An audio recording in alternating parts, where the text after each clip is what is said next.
Hello everyone, my name is Steve Killingsworth. I am an investor here in Michigan, and today we're going to talk about self-storage rate strategy. Now, if you saw my previous video where we talked about 3 types of occupancies, that's going to lay the foundation for your rate strategy.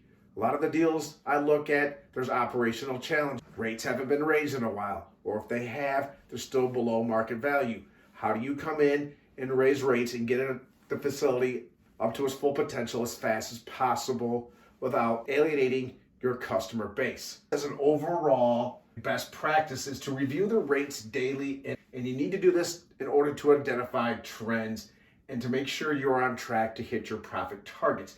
What doesn't get measured doesn't succeed, and you need to have it broken down by unit type. Each unit type is an individual product that is sold and has individual price to it. So, 2 components of your rate strategy: street rate and in-place rates. We're going to start with the street rate. Street rate is an advertised rate on your website. Those are what the new customers pay, okay? What you do is when you come in and you take ownership of a facility, you get your rate report from your property management system, if there's one. Then you identify the unit 90% occupied, or there are 3 or fewer vacancies. Those are the first rates they're going to see automatic rate increases. And the reason you need to bump these rates up and be aggressive is you need to have inventory to sell. And if people have been there a while, you need to hit the rates up to get that revenue up, obviously. But then if they don't want to pay, that's great, because if you've done your homework, you'll know that you have plenty of demand in the market, and it's not going to take very long to have somebody come in there and fill that up. You need to have inventory to sell. 100% occupancy is generally not a good idea because you're not charging enough, and you need to have inventory readily available for someone to come off the street and rent right away. The most efficient occupancy levels is between 92% and 93%. Now, every facility is different, of course, but this is a general good rule of thumb when analyzing a self-storage deal and you're trying to develop your rate strategy. Next, you're going to want to consider the in-place rent. That's the tenant rates, what they're currently paying for each unit they are renting.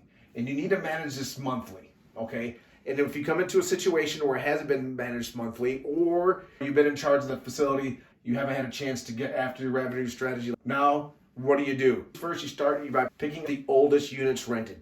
So you sort that. Who's been there the longest? Okay? And then you start bumping rates on those 20 to 30% of the units at a time until everyone has seen a rate bump. You need to group your units by size, location, any other characteristic that kind of makes it unique. So the more you can kind of refine these down into a little more finer detail, the better your rate strategy will work. Also, in the file, you'll identify, this is in your property management system, the new increase percentage for each customer, and then this will ideally generate the 30-day notice that you're required to send out for rate increases.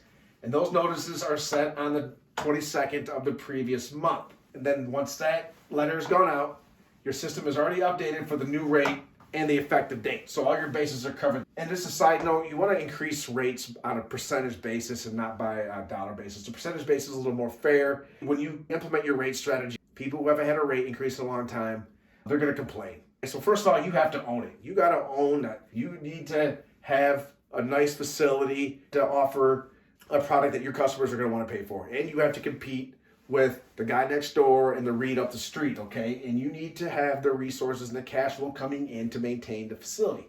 You have to own it. And you owe it to your current customers and future customers to have a nice place. And then when someone complains, you say, yes, Mr. Johnson, let me take a look at your file. We just sent out some letters.